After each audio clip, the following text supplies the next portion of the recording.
Fala pessoal, tudo bem? Muito prazer. Para quem não me conhece, eu me chamo Hélio. Muito possivelmente, se você está vendo esse vídeo, ou você caiu aqui de paraquedas, ou você é alguém que já me conhece ali do Instagram, beleza?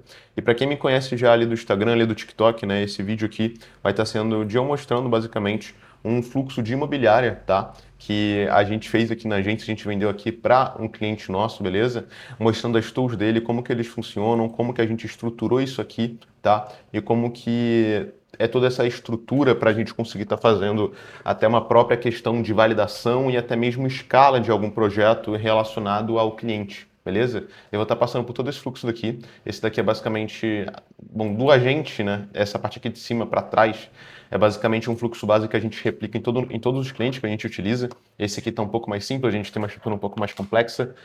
E depois, no final do vídeo, eu vou estar falando como que você pode estar pegando esse template caso você queira estar acessando ele, beleza? Bom, então vamos lá, tá? Primeiramente aqui, a gente está recebendo aqui o webhook, né, como você bem sabe. Para quem não entende muito, ele vai ser sempre no método post e aqui no immediately e tá pegando a production URL para estar colando lá dentro da nossa WhatsApp, que é a instância, que é a API que a gente está utilizando aqui nesse nosso projeto. Beleza? Depois do webhook, a gente vem aqui para o normalizar dados. Aqui no normalizar dados, você pode ver que a gente está salvando várias informações como o ID do usuário, o conteúdo da mensagem, o tipo da mensagem, o ID da mensagem também, tá? O tempo que a mensagem foi enviada e etc. Se a mensagem veio de mim ou se não veio, beleza? Do tipo boolean, que é um diferente, né? Todos estão tipo string, do server URL, do token e da instância. Essas são as informações que a gente está salvando do nosso webhook e a gente está fazendo o salvamento dessas variáveis e a organização delas aqui dentro do normalizar dados, beleza? Aqui embaixo a gente tem basicamente um verifica purge, tá? Mas o que é esse verifica purge, para vocês entenderem? É basicamente algo que a gente faz aqui dentro da operação, que é o seguinte: a gente tem basicamente um código, uma palavra, entre aspas, secreta, que se a gente envia isso aqui lá na conversa do usuário, então a gente está conversando ali com o bot, etc., ele vai vir, a gente vai clicar Purge Execute, vai mandar para ele e vai apagar o histórico automaticamente da conversa para a gente poder ficar testando ele. Aqui tem um HTTP request que está chamando esse webhook aqui, que vai deletar a memória do nosso Postgres, beleza? E aqui tem um ignorador de mensagem, né, que vai ignorar nossas próprias mensagens, e depois tem um pausa follow-up. Por que esse pausa follow-up está aqui? Tá? Primeiramente porque ele é um node que a gente está usando o seguinte, ele está insert or update. O que isso significa? Que se existir o lead dentro da base, ele vai dar um update de que esse lead não precisa mais follow-up porque ele já respondeu a gente, porque a gente recebeu o webhook, então a gente entende que a gente não precisa mais fazer o follow-up nesse lead. Show? E aí, mas, né, se ele não existir na base do usuário, ele vai dar um insert, então ele vai criar esse lead usando o WhatsApp, né? Então ele vai usar o user ID e a gente vai estar usando a tabela de follow-up como a tabela de salvamento dos usuários para conseguir estar fazendo os follow-ups neles. E a gente consegue estar usando isso tanto para fazer o follow-up, tanto para a gente ter essa base de pessoas que estão usando o nosso agente, né, dentro do nosso próprio Postgres barra Supabase, certo? Depois a gente tem um switch que basicamente vai identificar o formato de entrada. A gente também usa o formato de docs, só que não é necessário a gente ter nesse agente aqui. E como eu falei, isso daqui é um fluxo que está, de certa forma, mais minimalista, tá? A gente tem uma versão desse fluxo aqui um pouco mais bufada, vamos usar esse termo, beleza? E aí, a gente vai ter aqui o tipo imagem, né? Que tá get áudio, tá errado o nome aqui, né? Mas aqui ele vai pegar a imagem. E daqui ele vai pegar o áudio e ele vai fazer a conversão dos arquivos, ele vai fazer aqui a transcrição, tá? E aqui ele vai fazer a análise da imagem, vai fazer a formatação e essas informações vão vir aqui para o formatar áudio. E o texto ele basicamente só vai separar esse fields e vai mandar para cá. E depois a gente vai estar chegando aqui, depois do unificar dados, né? Que é um nosso. Eu esqueci o nome desse node, inclusive, mas ele basicamente é o node que a gente usa para estar recebendo informações de múltiplos caminhos e unificando eles para enviar para um local só, tá? E aqui a gente vai estar chegando basicamente no nosso buffer. Dentro do nosso buffer, o que vai estar acontecendo? A gente vai estar aqui fazendo o adicional do nosso buffer, tá? Usando essa nomenclatura aqui para ser o salvamento da lista, beleza? Buffer é underline secretária e dois pontos e vai estar o normalizar dados aqui, tá? Puxando aqui do edit fields aqui do início. Depois ele vai fazer o registro da última mensagem, que vai estar usando a lista last message secretário. vai estar esperando por inatividade. E esse esperando por inatividade, qual o papel desse wait aqui, tá? Esse wait aqui, esse esperar por inatividade, ele está basicamente mandando. Aqui está um segundo, porque a gente estava usando nos testes, né? Esse daqui não é a VPS do nosso cliente, é a VPS, é a nossa própria VPS, tá? Aqui ele vai estar esperando a mensagem chegar. Então, por exemplo, se o lead mandou um oi, ele vai estar esperando um segundo para ver se ele vai mandar mais alguma mensagem. Aqui, por exemplo, o normal seria a gente colocar tipo assim 15 segundos, 30, que aí a gente vai estar esperando o lead mandar mais mensagens. Isso porque a gente vai estar basicamente recebendo as mensagens do lead de forma picotada, né? Então, normalmente as pessoas não mandam um textão, elas mandam as mensagens picotadinhas. E por causa disso, a gente bota esse wait aqui para a gente estar conseguindo fazer a recepção dessas mensagens que a gente não recebeu. Show? Então, aí ele vai estar registrando sempre a última mensagem nesse node aqui do Redis, para a gente estar conseguindo depois passar para as próximas etapas. Aqui a gente está obtendo a ID da última mensagem com o list do último Redis que a gente mostrou aqui, e depois ele vai estar verificando se é a última mensagem, se for a última mensagem, ele está basicamente fazendo a... Está basicamente igualando para ver se é igual, tá? E se for igual, se realmente for a última mensagem, ele vai obter o buffer completo, limpar o buffer, processar esses dados e depois passar para o nosso agente. Um detalhe importante nesse agente daqui, tá? A gente está usando o modelo do Gemini, tá? Usando o 3 Flash Preview via OpenRouter, porque nós não sofremos com problemas do Gemini nesse sentido, tá? Porém, muitas pessoas chegaram a relatar comigo, chegaram a relatar para meu dev também, para minha equipe, que estavam sofrendo problemas com o Gemini deles estarem recebendo alguns dados ruins, né? Então, ou às vezes está dando alguns erros, etc. E falaram que quando a gente usa o OpenRouter, esses erros em si, eles estão sendo meio que anulados. Vamos dizer assim, então a gente está usando ele. Além de que no próprio OpenRouter a gente tem uma questão de que a gente consegue ter mais controle dos nossos agentes, né? Se der algum problema usando o Gemini 3 Flash Preview, a gente pode estar selecionando um outro modelo para estar fazendo essa substituição, né? E um detalhe importante também é que como o Gemini atualmente ele também tem sofrido com um problema, tá? Que é a própria questão de que às vezes tem muitas requisições ao mesmo tempo, em horários de pico e etc. Aqui no nosso agente, a gente vai estar tendo no settings aqui um retry. Se ele falhar, né? Ele vai ter um máximo de 2 tentativas e vai esperar ali 5 milissegundos para conseguir continuar, tá? E aí ele vai tentar executar de novo a ação, que possivelmente vai ser esse o erro que vai dar. Show? Daqui a pouco eu venho aqui para estúdio para mostrar para vocês. E aí depois a gente tem aqui uma definição de qual modelo vai processar. Aqui está 2 OpenAI, mas o que acontece? Nesse divisor de texto, normalmente a gente não usa isso aqui. A gente usa o Grok com Q, né, que é o Grok laranjinha, e a gente usa um modelo mais barato para processar mensagens menores. A gente pode estar fazendo isso também aqui com o GPT, só que a intenção é que o Grok ele tem os tokens gratuitos, a gente consegue estar usando esses tokens de forma gratuita para estar processando essas mensagens. Então a gente consegue meio que estar mitigando custos, né, desses processos e dessa divisão de mensagens para a gente chegar ali na próxima etapa. Aqui tem basicamente esse nosso chain aqui, né? Para quem não sabe, esse node aqui é como se fosse um node de agente A, mas ele é especificamente para a gente conseguir estar fazendo uma ação muito em específica. E essa ação muito em específica que a gente está fazendo é a divisão das mensagens e está falando aqui, né, a personalidade dele, etc., o que ele tem que fazer e o modelo de saída obrigatório que ele tem que dar. Tá? Aqui a gente estava usando uma estrutura de output, mas a gente pode estar fazendo no próprio dividir aqui ou no próprio code, beleza?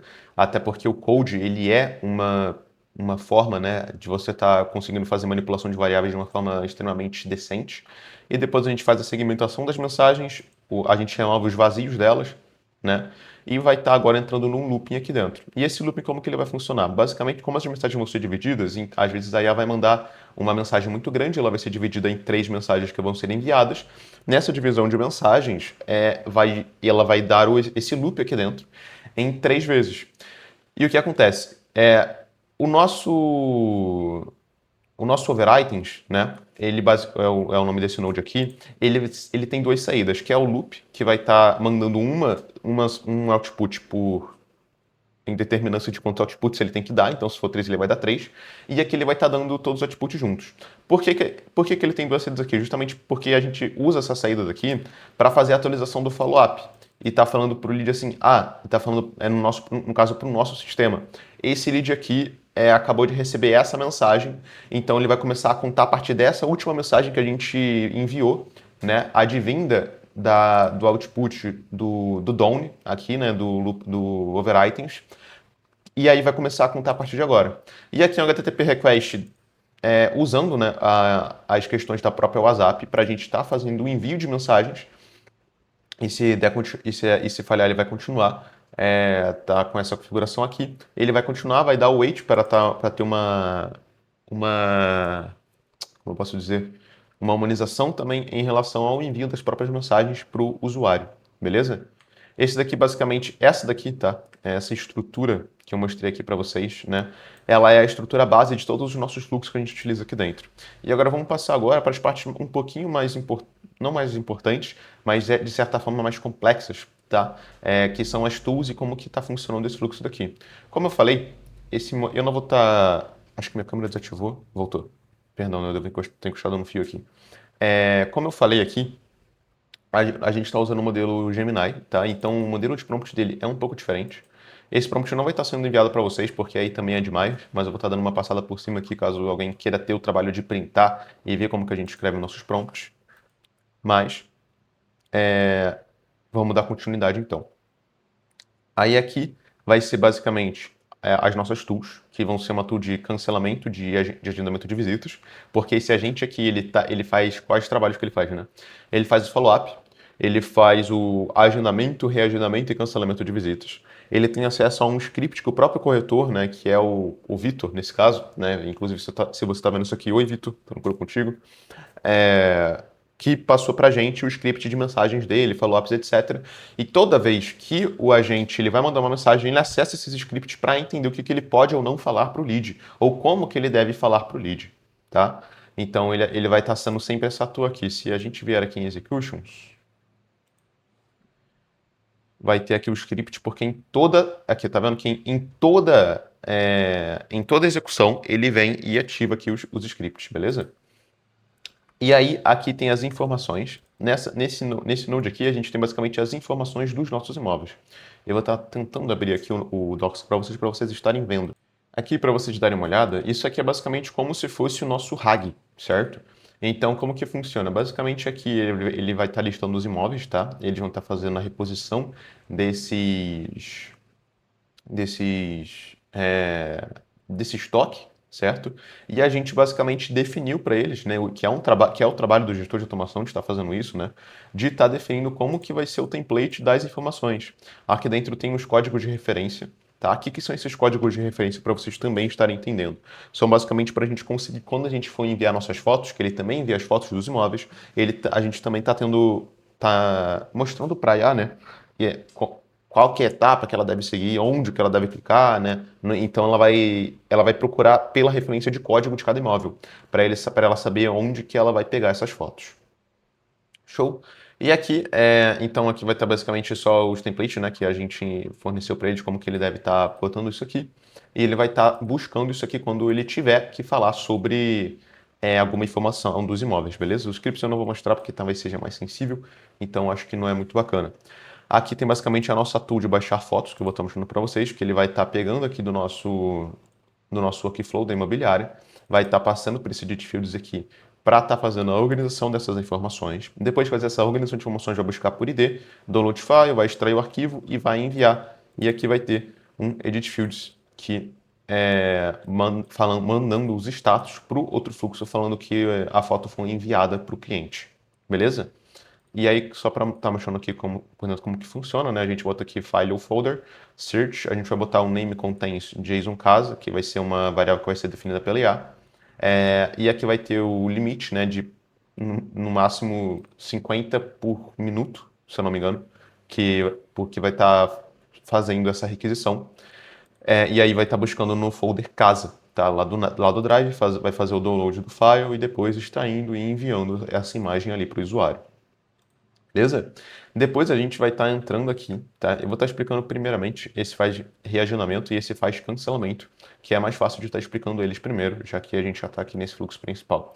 Basicamente, você tem que entender uma coisa, a gente não usa o Google Agenda aqui na nossa operação. Por que a gente não usa o Google Agenda aqui na nossa operação? Se você é empresário, se você é gestor de automação, se você é curioso, né? Tá aqui e se pergunta isso. Basicamente, o Google Agenda ele tem várias desvantagens em relação que a IA ela tem que ficar muito no controle de tudo, então não tem nenhum intermediador que vai garantir a execução daquilo da forma mais concreta. Além do que você gasta uma quantidade de tokens absurda para estar fazendo isso, justamente porque você tem que estar dando um controle muito grande para a IA e uma manipulação ali do Google Calendar, né? E dentro do Google Calendar, você tem que usar várias tools para estar fazendo essas configurações, você não tem um intermediador para garantir que aquilo dali vai dar certo e etc. Além de ser uma API muito instável como é a do Google, tá? Que até no próprio Gemini a gente consegue perceber às vezes algumas instabilidades. Então a gente opta usar por o Cal.com aqui, que é basicamente um intermediador, onde a gente consegue estar fazendo a criação dos eventos. Não vou estar mostrando o Cal.com nesse vídeo, na verdade eu vou estar sim, só vou estar abrindo ele daqui a pouco aqui na realidade. E mostrando para vocês como que ele funciona, tá? Por quê? Porque ele basicamente a gente vai conseguir criar eventos ali dentro, e dentro desses eventos ele já vai saber basicamente qual que é o tempo determinado que ele tem que marcar uma call, qual que é o tempo que ele tem que pegar para fazer uma reunião e etc, né? E a única coisa que é desvantagem dele é que se você tiver que usar mais de uma agenda, aí você vai ter que pagar por ele, tá? Ele tem Node nativo aqui no Net20, mas a gente atualmente faz via HTTP Request, a gente ainda não testou os nodes nativos, a gente vai testar para ver se realmente é validado. E basicamente a gente tem aqui... Ah, eu não posso mostrar isso aqui, senão vai vazar minha API, eu acho. Deixa eu ver se vai vazar.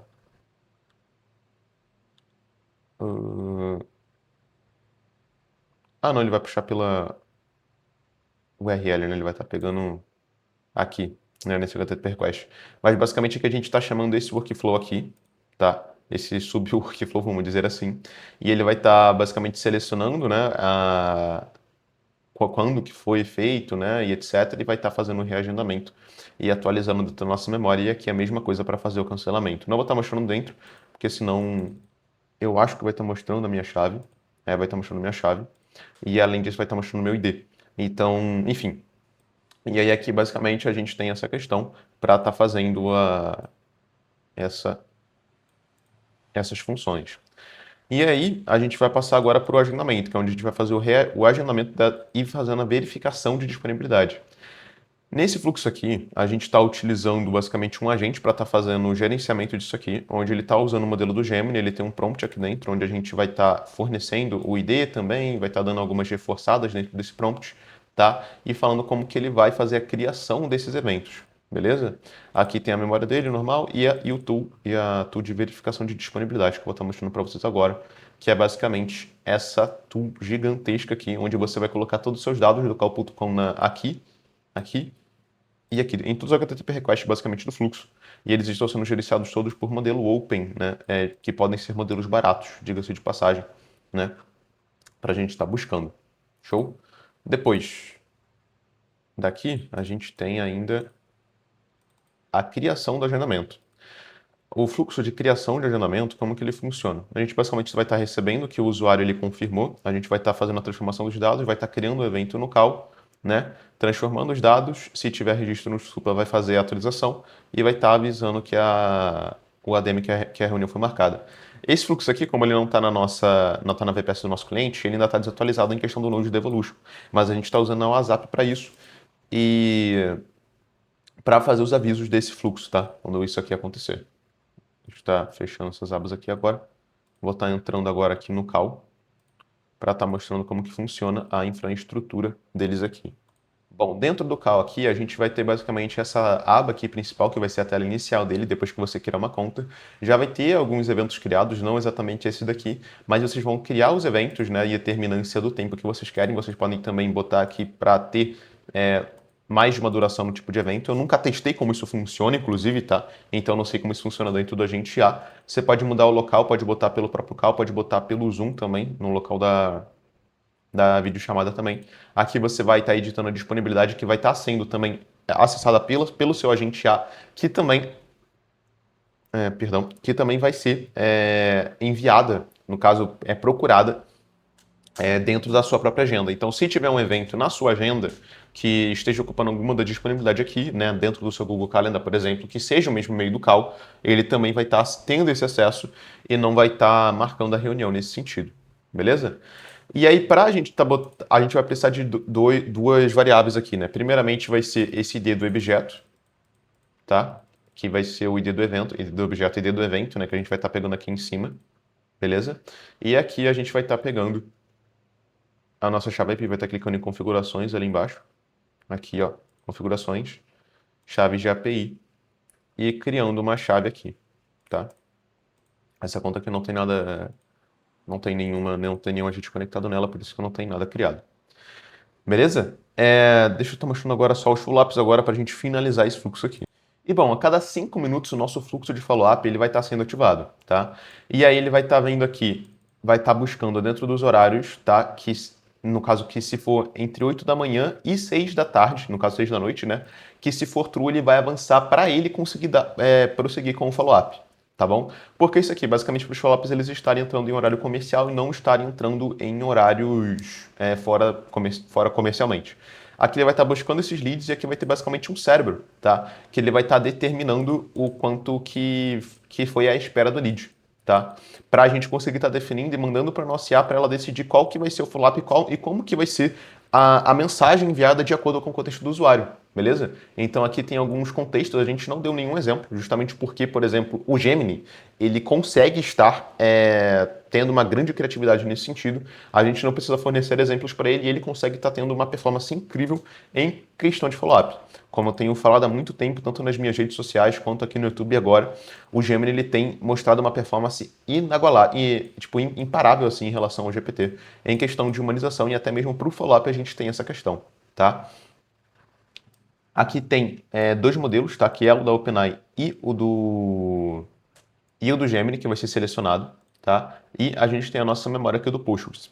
E aí, quando ele definir a saída, tá? Qual vai ser o output dele, a gente vai estar enviando para o WhatsApp do usuário para estar enviando esse follow-up. E aqui vai estar voltando até acabar o follow-up, se for mais de uma mensagem, por exemplo.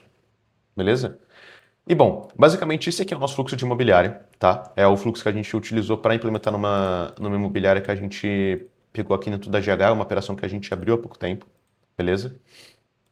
E esse fluxo aqui, se você quiser estar tendo disponibilidade a essa estrutura que eu uso para conseguir ter uma escalabilidade garantida no nosso cliente, tá? E além disso, ter uma aula também mostrando esse fluxo aqui, mais passo a passo, criando ele do zero com você, tá?